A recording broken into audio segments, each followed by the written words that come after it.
আসসালামু আলাইকুম দর্শক, আপনারা আজকে দেখবেন কিভাবে মাস্টার প্ল্যান করে ভাইরাল হয়ে গেল এবং ওমর ফারুক আল আজমির এবং শিপন। দেখেন কিভাবে মাস্টার প্ল্যান করে ভাইরাল হওয়া লাগে ভাই, কত কষ্ট। আগে জানলে ভাই এইভাবেই ভাইরাল হইতাম। আগে জানলে ভাই এইভাবে চুল কালার করে মানুষের সামনে ভাইরাস হইতাম না। আপনাদের দেখাবো। যাই হোক, কীরকমভাবে ইসলাম এবং দুনিয়ার মানুষকে প্রতারণা করছে, আল্লাহর সাথে নাফরমানি করছে, আল্লাহর সাথে বেয়াদবি করছে, এরকমভাবে মানুষের সাথে প্রতারণা করে ইসলামকে বিক্রি পাল্লায়, ইসলামকে একদম শেষ করে দিচ্ছে।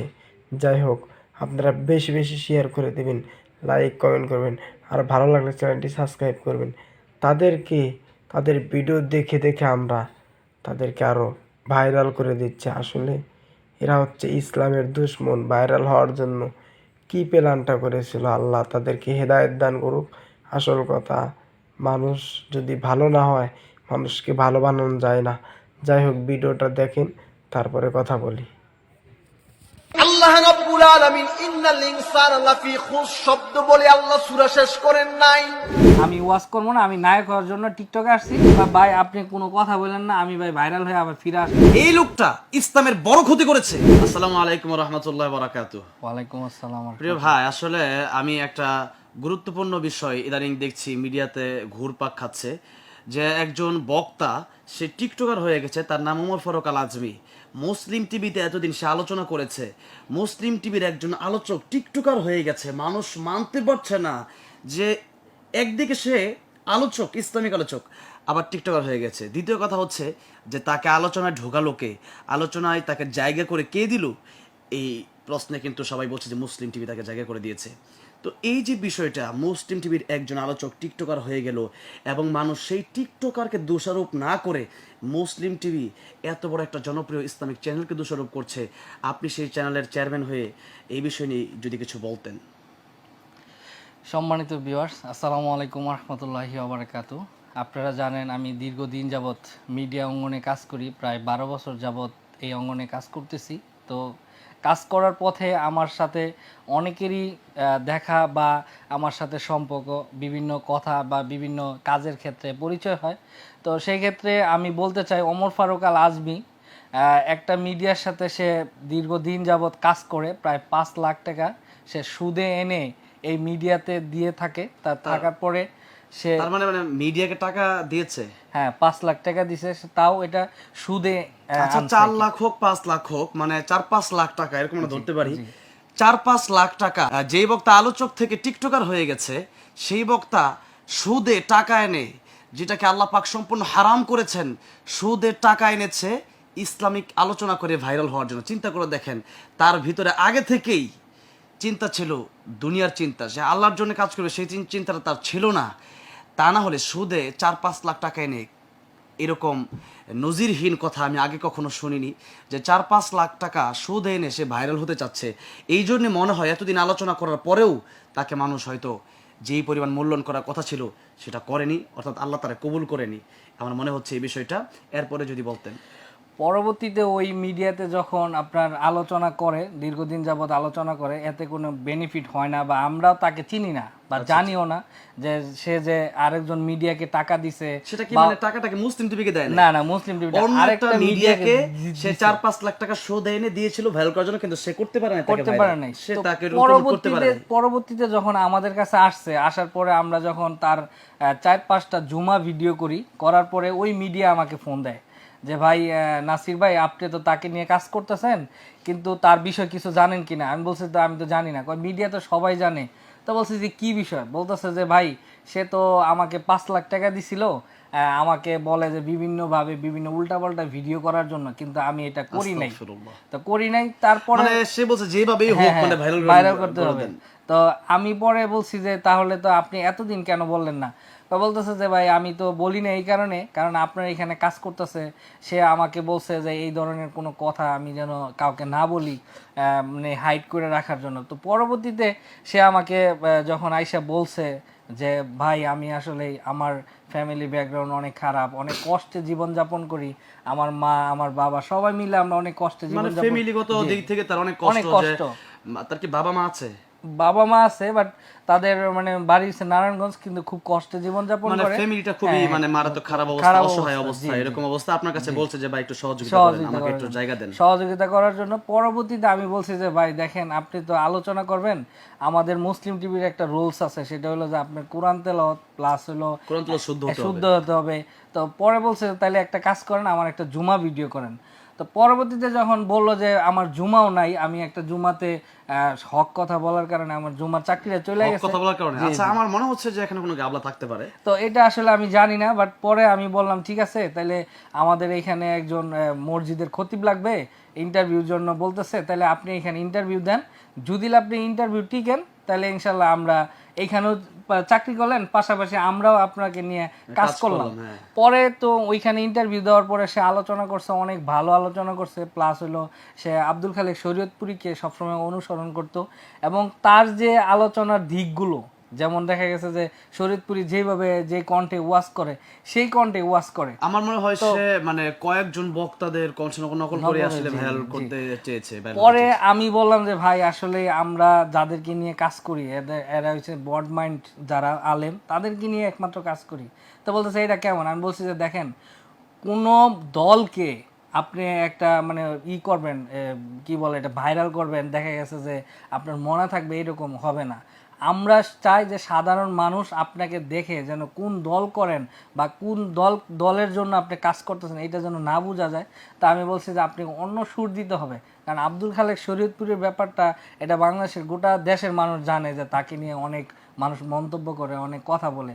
তো তারপরে সে নিজস্ব সুরে ওয়াজ করে, তো আমরা তার ওয়াজ ভিডিও করি, তো মাশাআল্লাহ অনেক ভালো একটা অবস্থানে সত্যি কথা আসে। বলতে আমি তাকে চিনি হচ্ছে, মানে সে আমার কাছেও একদিন এসেছিল, আমি যদি বলি ব্যাপারটা, না, আমি যে বলি সে অনেক জায়গায় ঘোরাঘুরি করেছে। হ্যাঁ। বাকি আপনি যখন বলেছেন তাকে একটু প্রায়োরিটি দেওয়ার জন্য আমি তাকে দিয়েছি, এবং শুধু আপনাকে না, শুধু আপনাকে না, আমি তো আপনাকে রিকোয়েস্ট করে কাপাসি একটা প্রোগ্রামে পাঠাই, সেখানে যাই এসে আলোচনা করে। আমি আব্দুল হাই মোহাম্মদ সাইফুল্লাহকে আমি সাবার একটা প্রোগ্রামে আমি ওনাকে রিকোয়েস্ট করে এবং কমিটিকে রিকোয়েস্ট করে তাকে আলোচনার একটা স্থান করে দেই, সেখানেও সে আলোচনা করে। তারপরে আমি আব্দুল আলামিন হুজুরকেও সব মানে সময় বলি যে আমি আলহামদুলিল্লাহ এতটুকু বুঝলাম যে তার জন্য আপনি অনেক কষ্ট করেছেন, অনেক এবং কষ্ট করছি। সর্বোচ্চ বড় বড় আলেম যারা বাংলাদেশের আছে, যাদেরকে দেখতে হলে দিনকে দিন অপেক্ষা করতে হয়, বছরকে বছর অপেক্ষা করতে হয়, সেরকম আলেমদের সাথে আপনার গুড রিলেশন, এই জন্য আসলে আপনি তাদেরকে বলেছেন যে এই ছেলেটাকে আপনারা একটু সহযোগিতা করেন। না, তার অসহায়তা তুলে ধরছি যে হুজুর দেখেন তার ফ্যামিলি অনেক কষ্টে আছে, তারপরে 4-5 লাখ টাকা সে সুদে আনছে, বুঝতে পারেন না এই হয়তো। টাকাগুলা সে এখন তাই মানুষের চাপ দিচ্ছে, আমাকেও ফোন দিছে। তো আমি মানুষকে রিকোয়েস্ট করে, হুজুরদেরকে রিকোয়েস্ট করে তাকে প্রোগ্রামের জন্য আমি ব্যবস্থা করে দিছি, কিন্তু সে দীর্ঘদিন যাবত আমার এখানে কাজ করার সত্ত্বেও কখনোই আমাকে বলল না এই যে এই কাজটা সে করবে। বাট রোজার মধ্যে ঈদের 5 দিন আগে আমার এইখান থেকে সে সাধারণভাবে যে সবসময় প্রতি মাসে যেভাবে যায়, তো উনিও সে ওইভাবেই আমার থেকে ছুটি নিয়ে যায় ঈদের 1 সপ্তাহ আগে। তো যাওয়ার পরে আমি ফোন দিলাম যে ভাই আপনি তো আমাকে আর ফোন দিলেন না, আর কোনো যোগাযোগ করতেছেন না, কি কোনো সমস্যা? বলতেছে ভাই আমি একটু ব্যস্ত আছি। পরে হঠাৎ করে পরে ঈদের পরের থেকেই আমাকে বিভিন্ন মানুষ লিঙ্ক পাঠাইতেছে যে এই যে আপনি তাকে নিয়ে এত প্রমোট করলেন, এত শাইখদের কাছে দৌড়াইলেন, এত হুজুরদের রিকোয়েস্ট করে। রীতিমতো অবাক হয়ে গেছে। জি অবাক হয়ে গেছে। আমি তো মানে আমি প্রথমে বিশ্বাসই করি নাই। আমাদের একটা মুসলিম টিভি একটা আছে, গ্রুপ আছে, এইখানে আমার এক ভাই ওই গ্রুপের মধ্যে তার একটা পিকচার দেওয়ার পরে আমি আশ্চর্য হয়ে গেছি। আমি তাকে সাথে সাথে মেসেজ করছি যে তুমি এই পিক কোথায় পাইলা?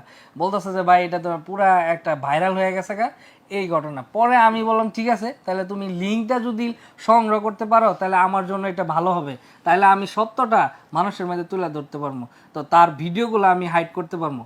তখন আমি যখন লিঙ্কটা পাইলাম তখন তারে ফোন দিলাম, সে বলতেছে যে ভাই আসলে এগুলো নিয়ে আমি কথা বলতে চাই না, আমি ওয়াজ করবো না, আমি নায়ক হওয়ার জন্য টিকটকে আসছি, এখন আপনি কি করতে চান? তা আমি পরে বললাম যে ভাই আপনি টিকটকার হন যাই হন, কিন্তু আমি যে এতদিন আপনার পিছনে শ্রম দিলাম, আপনি আমার কি রাখলেন? আজকে আমি মানুষের কাছে ছোট হইতেছে, আমাকে নিয়ে মানুষ কথা বলতেছে, আর আমি তো অসংখ্য হাজার হাজার আলেমদের আমার চ্যানেলের প্রায় 42 লাখ সাবস্ক্রাইব, চ্যানেলের মধ্যে হাজার হাজার আলেম আছে। তো কোনো দিন কোনো আলেম এরকমভাবে পথভ্রষ্ট হয় নাই, বা আমাদের কোনো ব্যবহারে বা আমাদের কোনো কথায়, আমাদের অফিসে থাকা সত্ত্বেও কোনো আলেম আজ পর্যন্ত এমন হইলো না। আপনি কেন হইলেন? কয় ভাই আপনি কোনো কথা বললেন না, আমি ভাই ভাইরাল হয়ে আবার ফিরে আসবো। আমি বলতেছি ভাই আচ্ছা, এখানে আপনার একটা এই আমি আসলে ভাইরাল, কথা বলি। আপনার এই ভাইরাল জাতি আপনাকে জুতা মারবে। তো বলতেছে যে ভাই এটা আপনি বুঝবেন না, এইভাবে মানুষ ভাইরাল হয়। আমি বলছি যে ঠিক আছে, আপনার যত ভিডিও আছে সব ভিডিও আমি প্রাইভেট করে দিতেছি, কারণ আমার তো একটা সমাজ আছে। হয়তো আপনার একটা সমাজ নাই, কিন্তু আমার একটা সমাজ আছে। আমাকে মানুষ ইগনোর করতেছে, আমাকে গালাগালি করতেছে মেসেজের মাধ্যমে। তা আপনি যদি এই ভিডিও ডিলিট করেন বা এই ভিডিও কিছু করেন, আপনাকে আমি দেখে নিব। আমি বলছি আপনি দেখে কথা নিবেন। বলছে? হ্যাঁ, এই কথা বলছে। এবং কি আমাকে বলছে আমার চাচা, আমার চাচা ভিডিও এডিটর, তো উনাকে ফোন দিয়া একই ধরনের কথা বলছে। তারপরেও এখন অনেকেই আছে যে ফ্যানের নিচে বৈশা নীতি 2-3টা কথা বলে আর সব মিথ্যা কথা বলে। এইরকম ভিডিও হাজার হাজার করতে পারবো আমি। এই যোগ্যতা আমি নাসিরের আছে। আসলে আমরা, আপনারা যারা এতক্ষণ ধরে দেখছেন, আমি একটু কথা বলে নিতে চাই। মুসলিম টিভি আপনারা সবাই চিনেন, প্রায় 42 লক্ষ সাবস্ক্রাইবার। এত বড় একটা চ্যানেলে হাজার হাজার আলেমরা এতদিন ধরে বয়ান দিল, কেউ কোনোদিন টিকটকার হলো না। মুসলিম টিভির চেয়ারম্যান নাসির ভাই চিন্তা করেছিল যে এই লোকটাও অন্য অন্য আলেমদের মতোই ভালো মানুষ, কিন্তু একটা লোক যে এত জঘন্য কাজ করতে পারে ভাইরাল হওয়ার জন্য, সেটা শুধু নাসির ভাই কেন, আমি মনে করি আপনারাও কোনোদিন কল্পনা করতে পারেননি। সুতরাং এই লোকের জন্য, এই লোক টিকটকার হয়েছে না কি হয়েছে, সেটার জন্য আমাদের মুসলিম টিভি দায়ী থাকতে পারে না, এবং কোনো চ্যানেলই না। এবং এই যে লোকটা, তার শুধু নিয়ত ছিল যে কোনোভাবে ভাইরাল হবে, তার এটা নিয়ত ছিল। তার অনেকগুলো কথা আমি আগেও শুনেছি, কিন্তু আমি চাচ্ছি না বলতে। আমি কেন ভাইকে আজকে এই জায়গাতে জিজ্ঞাসা করলাম, এর কারণ হচ্ছে যে আমি দীর্ঘদিন যাবৎ মুসলিম টিভিতে আলোচনা দিচ্ছি, এবং বাংলাদেশের অসংখ্য অগণিত প্রত্যেকটা বড় বড় আলেম যারা আছে তাদের আলোচনাগুলো মুসলিম টিভিতে। তার অসহায়ত্বের কথা শুনে এই ওমর ফারুক আল আজমিকে জায়গা দিয়েছিল নাসির ভাই। না, আপনি আরেকটা কথা বলে, এই সিরাজগঞ্জের কিছুদিন আগের ঘটনা, আপনাকে কতবার আমি ফোন দিছি তাকে একটা আলোচনার সুযোগ করে দেওয়ার জন্য। আপনি লাস্টে আমাকে বিরক্ত হয়ে বলছেন ভাই এর ব্যাপারে আপনি এত কথা বলেন কেন, কি আপনার কোনো আত্মীয়? অথচ আমার প্রোগ্রামে আমি কাউকে আমি সুপারিশ কেমনে করব? একটা প্রোগ্রাম যারা দায়িত্ব নিয়ে করে, তাদের নিজস্ব বক্তা আছে, এইখানে আমাকে দেওয়া দিছে, সেখানে আমি কিভাবে তার ব্যাপারে আমি আসলে আমরা এটা স্পষ্ট হয়ে গেছি যে সে ভাইরাল হওয়ার জন্য ফার্স্ট টাইম সুদের টাকা এনে 4-5 লক্ষ টাকা কোনো এক মিডিয়াকে দেয়। সেই মিডিয়া এই টাকাগুলো নিয়ে তাকে ভাইরাল করতে পারেনি, ভাইরাল করতে ব্যর্থ হয়। সে অবশেষে কোনো কাজ না পেয়ে, কোনো ব্যবস্থা না পেয়ে, কোনো জায়গা না পেয়ে এই মুসলিম টিভিতে আসে, এবং আমাদের নাসির ভাইয়ের মন নরম হওয়াতে, হৃদয় ভালো হওয়াতে তাকে, তার অসহায়ত্বের কথা শুনে তাকে জায়গা করে দেয় মুসলিম টিভিতে। এবং সে মুসলিম টিভিতে যখন আলোচনা দিচ্ছিল মোটামুটি ভালো সাড়া পাচ্ছিল। অতপর সে যখন দেখলো অনেক বিশাল আকারে সে এখনো ভাইরাল হতে পারছে না। আসলে একজন মানুষ যদি কোরআন এবং সুন্নাহ থেকে সঠিক কথাগুলো না বলতে পারে, সে ভাইরাল হতে পারবে না। মানুষ দুই রকমভাবে ভাইরাল হয়, হয়তো অনেক ভালো জ্ঞান, অনেক ভালো আলেম হতে হয়, আর না হয় অনেক জঘন্য হতে হয়। দুটি কারণেই মানুষ ভাইরাল হয়। তো সে দেখলো যে ভালো আলেম তো সে না, সে যেহেতু ভালো আলেম না, ভালো কথা বলতে পারছে না, সে জনগণের কাছে এখনো চান্স পাচ্ছে না, সে অবশেষে চিন্তা করলো যে আর ভালো কাজ করে লাভ নাই, আলোচনাই করব, মিডিয়াতে থাকব। এই দেশে যদি কোনো আলোচক আলোচনা করে সারা জীবন, এরপরে যদি আপনারা জানতে পারেন যে আলোচকের এত সমস্যা, এরকম আলোচকের সমস্যাও আছে বাংলাদেশে, যে আলোচক আমরা জানি আপনারা জানেন না, যে আলোচকের আমার মনে হয় ঈমান নাই, স্টেজে ওয়াজ করছে। তো এরকম আলোচক যদি বাংলাদেশে থাকে, আমি আপনাদেরকে কি বলবো। তো এখন এই আলোচক চিন্তা করেছে যে আমি ভাইরাল হব, যেভাবেই হোক, যে পন্থাই হোক, সে চিন্তা করেছে আমি টিকটকার হব। তখন মানুষ চিন্তা করবে যে এত জঘন্য কিভাবে হয়।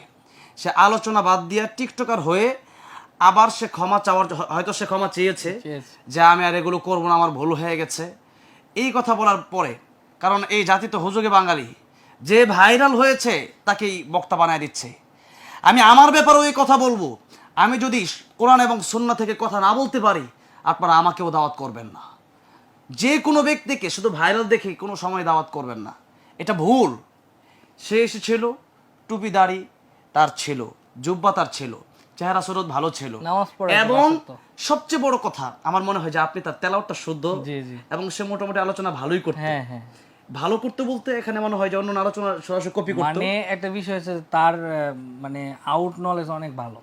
আউট নলেজ ভালো দেখেই তো অনেক, টিকটকার হ্যাঁ, হয়ে ভাইরাল viral হতে হওয়া, পারলো। জি, জি। আউট নলেজ ভালো না হলে তো টিকটকার হয়ে ভাইরাল হতো না। সুতরাং এখানে মুসলিম টিভি সহ বাংলাদেশে অন্য কোনো চ্যানেলও যদি তার ভিডিও করে থাকে, সেখানে কোনো আপনারা দোষারোপ, সেই চ্যানেলগুলোকে আপনারা কোনোভাবেই দোষারোপ করতে পারেন না, এবং সেই চ্যানেলগুলোর বিরুদ্ধে আপনারা কোনোভাবেই কথা বলতে পারেন না, যেখানে ওনার কোনো স্বার্থই ছিল না। উনি যদি টাকা দিত তাহলে এক কথা ছিল, এবং ওনার আলোচনা যদি মানুষ দেখতো যে 1 মিলিয়ন 2 মিলিয়ন ভিউজ হতো, তাহলে কিছু টাকা আসতো চ্যানেলে, সেটাও কিন্তু না। একদিকে সেও টাকা দিচ্ছে না, তার ওয়াজের চ্যানেল থেকেও টাকা আসছে না। তার মানে উনি শুধুমাত্র আল্লাহর জন্য একমাত্র অসহায়ত্বের কথা শুনে তাকে জায়গা করে দিয়েছিল। আর এটাই ছিল আমাদের নাসির ভাইয়ের ভুল। উপকারে ঘাড়েলাতে একটা কথা আছে, সেটা প্রমাণ সে দিয়েছে। বুঝতে পেরেছেন সে ভাইরাল হওয়ার জন্য সব কিছুই করতে পারে, কারণ সে চায় দুনিয়া, সে চায় টাকা, সে চায় তার খ্যাতি। আসলে হেদায়েত আল্লাহর হাতে, ইন্নাকা লা তাহদি মান আহবাবতা ওয়ালাকিন্নাল্লাহ ইয়াহদি মান ইয়াশা ওয়া হুয়া আ'লামু বিল মুহতাদিন। এমনকি নবীজির হাতেও হেদায়েত ছিল না, যদি থাকতো তাহলে আবু তালেবকে নবীজি হেদায়েত করতে পারতেন। এই জন্য আমরা দোয়া করি আল্লাহ যেন এই ওমর ফারুক আল আজমি সহ সবাইকে যেন আল্লাহ হেদায়েত দান করেন, আল্লাহ যেন তাদেরকে আবার সঠিক পথ দান করেন। তবে একটা কথা বলে রাখছি, এই লোক যদি আগামীতে কোনোদিন স্টেজে আসে, তারা কোনোভাবে স্টেজে নেওয়া যাবে না। এই লোকটা গাদ্দার, এই লোকটা চিটার, এই লোকটা যার নুন খেয়েছে তার নিমকদানি ভেঙেছে, এবং এই লোকটা ভাইরাল, সে যে দুনিয়াদার এটা বোঝা গেছে। সে মাফ চাইবে, এটা সে বুঝতে পারছে যে বাংলাদেশের মানুষ আবেগী, যে মাফ চাইলে সে মাফ করে দেবে বাস। প্রায় সময় কোরআন হাদিসের বিরুদ্ধে কাজ করে, একজন মাফ চাইলো আপনার মাফ করে দিলেন, তা তো হবে না। এই লোকটা ইসলামের বড় ক্ষতি করেছে। এক একজন আলোচকের কত সম্মান সেটা সে নষ্ট করেছে। এক একজন আলোচক হওয়াকে এত সোজা, সে আসছিল, আমাদের প্রিয় ভাই চেষ্টা করেছিল তাকে দিনের দাওয়াত দেওয়ার ক্ষেত্রে তাকে আরো দূর এগিয়ে নিতে চেষ্টা করেছিল, যে সে দিনের দাওয়াত দেখ, যতটুকু জানে ততটুকু দেখ। কিন্তু এই সমস্ত লোকের কারণে আলেমদের বদনাম হচ্ছে, ইসলামের ক্ষতি হচ্ছে, এবং আমাদের কষ্ট হয় যে আমরাও আলোচক, মানুষ মনে করবে এরকম আরো আলোচক, যেহেতু সে টিকটকার হয়েছে, এরকম অন্য আলোচকও কোন সময় নায়ক হয়ে যায়। আল্লাহ সবাইকে বোঝার তৌফিক দান করেন। আসসালামু আলাইকুম ওয়া রাহমাতুল্লাহি ওয়া বারাকাতুহু।